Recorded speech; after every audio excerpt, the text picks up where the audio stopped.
Alright, welcome back. FMBC, Fab Make Build Cook. I'm Nick. Tonight I'm going to be making some Philly cheesesteaks with leftover smoked ribeye that I did on Saturday. It's Monday night right now, so I'm going to get up in there and take you guys with me. Let's do this.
Alright, this is the finished product right here.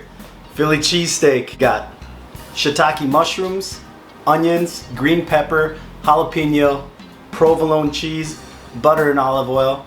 And that leftover smoked ribeye, that just, again, it's too bad that cameras can't transfer smell.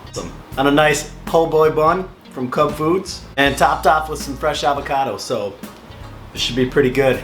See?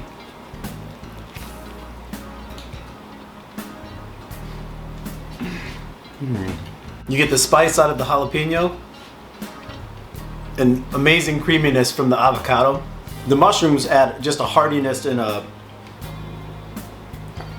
depth of flavor that I can't really describe. It's just super, super good. Obviously the onions and the green pepper and the provolone, those just make it. But really the star of that show is that smoked ribeye. Man, does that really activate the flavor. Plus grilling that bun so that the provolone cheese is all melty, making 2 layers. 1 layer of base, like the meat and the veg mix, then the provolone on top, then throwing another one on top of there. This bread's like super soft too. Like when it gets grilled like that, it gets a nice crunch right where you put the food on there. But the rest of it is just like, it feels fresh baked. It's super good.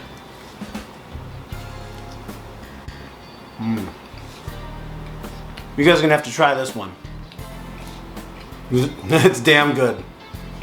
Well, hey, thanks again for watching. Again, really appreciate the likes and subscribes. If you guys like what's going on here, be sure to do that, please. Well, please leave some comments in the comment section below. Let me know how I can improve, or let me know how you cook your stuff, because I'm all about trying your stuff. So how do you guys do your Philly cheesesteak sandwiches? Do you use different bread, use different meat? Do you do a whole different vegetable combination? What's your deal? Tell me down below. All right, well, I'm gonna finish up my dinner. Thanks again for watching. See you guys next time.